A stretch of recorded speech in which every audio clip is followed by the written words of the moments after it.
তরকারি পাক হবে এখন। পরিমাণ মতন পেঁয়াজ দিয়ে দিলাম।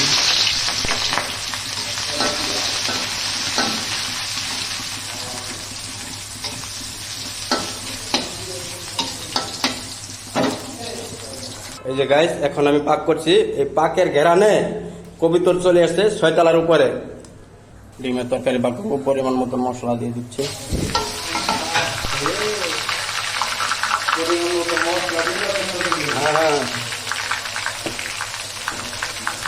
যা যা মশলা দেওয়া লাগে সব দেওয়া শেষ আমার। এখন আমি আলু সিদ্ধ করে রাখছি, আলুটা দিয়ে দেব।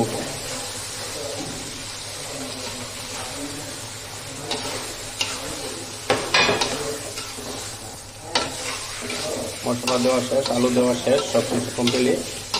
আমি পরিমাণ মতন পানি দিয়ে দেব।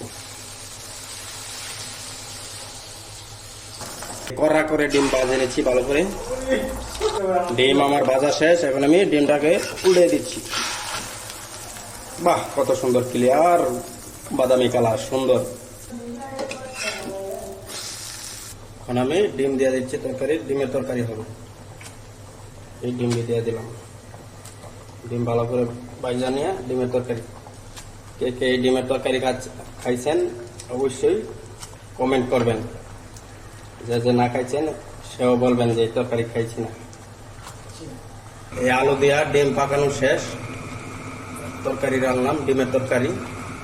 এখন আমি ডিমের তরকারি বাটি করতেছি।